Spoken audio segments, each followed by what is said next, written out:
Okay, ich heiße Jim. Hello, kids. My name is Jim Cordova. I am the president and founder of the Insectopia collection.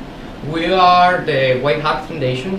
We are protecting 60 acres of rainforest in the Osa Peninsula, in one of the most important areas with 2.5% of the world's biodiversity. And she's Alejandra. Hi everyone, my name is Ale, and I am the collection manager here at the Insectopia Museum. And our goal is to create the first inventory of insects of what we have here in the Osa Peninsula, because a lot of it is still understudied, and a lot of things are also undiscovered yet. So the idea is to create this collection and to call on the attention of students around the world, national and international students with their own funding, so that they can come and use these specimens. Exactly. To work on them, to help us develop more information that we can share with the world, that we can eventually understand what we have here at the Osa Peninsula, so we can protect it better.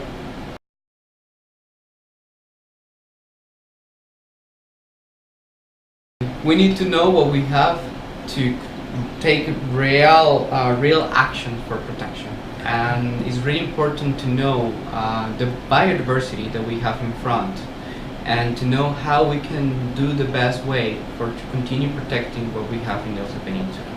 So this is a natural heritage that we want to give for local and foreign people to understand the importance of conservation of the rainforest.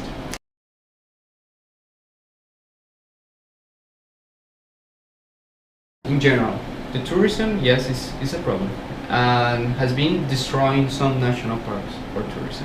And for that reason, that is very important that not we educate the local people, but also we educate the visitors that we have in the Osa Peninsula, that they understand that we are in one of the most important areas in the world with biodiversity. And it's a big responsibility, like us, like community, we have when the people come to this place.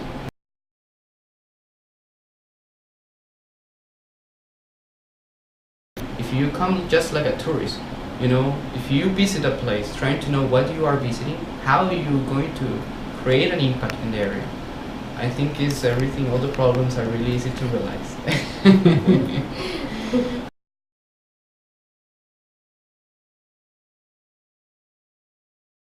Well, a lot of things are changing, so a lot of things are changing, and well, that includes something that we all are aware of, which is, global warming.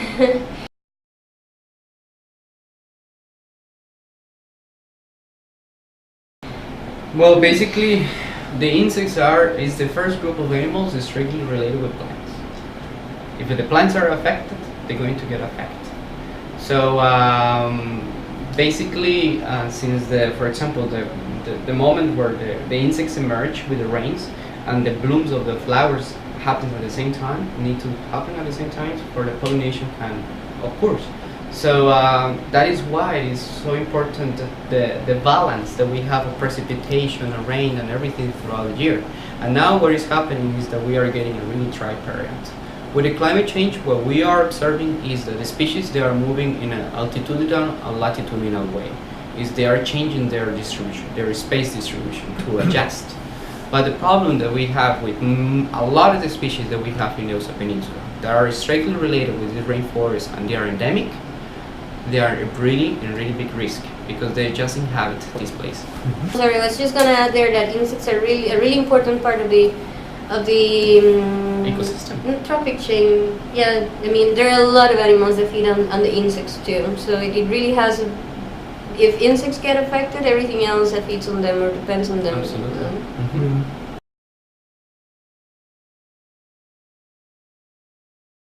So basically, I believe that we need to empower the community. The community need to understand about what we have in this place, why it's important to protect, and how we can develop the most sustainable way to live in this area. Always protecting the nature, and it's possible, yes, to use the natural resources in a smart way for continue promoting, the incomes in this area, but always in a responsible way.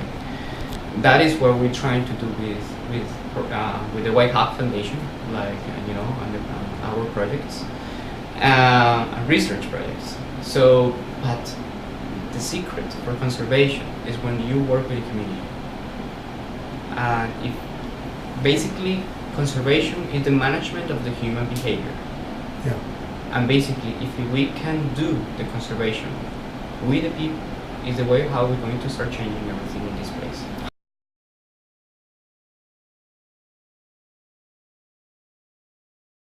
Well, yes, we are, and we have basically people that work in hotels that they give us the contributions. The municipality is really involved. The National Museum of Costa Rica is really involved. The University of Costa Rica is involved as well. So little by little we are creating this project.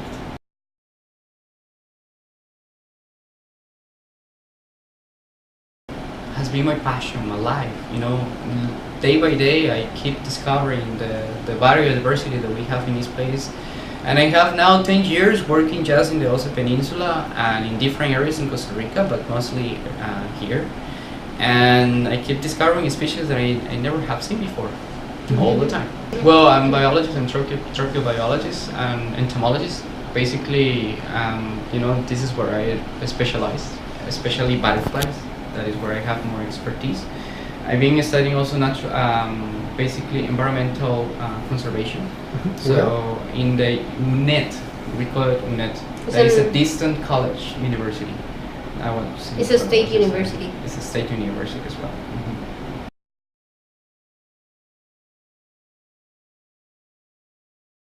She sent me a message in our social media, and I didn't send a message. I made she said, post. "Oh, I hate that Americans organizations." No, I didn't say that. Come on, it's being recorded. No, I didn't say that. I am activist myself, and I'm always running like campaigns for preservation. So the thing is that I normally, when I try to share information for Costa Ricans, I share it in Spanish. And one day I just get up really hormonal or whatever. He made a post and it was all in English. In English. And then I wrote down like, why do you have to write it all in English? If we're Costa Ricans and we speak in Spanish. And then I was so it started angry. Like that. I couldn't sleep that night. I was so angry. And then he's like, okay, well, I must need to explain her why I'm doing this and why it is in English, and because it's so hard to start a project and you're trying to get support of people. Sometimes you don't get listened, and but I believe that this is a project for everybody, and it's a project for the community and for the conservation. But I apologized. I was like, hey, what you're doing is really important, and I really mean it. Don't let yourself get discouraged by people like me, that one day you just get up. So that was the way how I met her, and then I offered some lections. I started like spamming him with pictures of my butterfly collection that I did when I was a kid, and I used to live at the Área de Conservación Guanacaste. So I was supervised by a biologist. But I still had the collection at home, and then I started spamming him. And he was like, what is that? She's really into butterflies. And then when he opened up a course here at Luna Lodge, and then to teach about butterflies and insects of the Osa Peninsula. Basically, she was part of my students. Okay. And she's working here.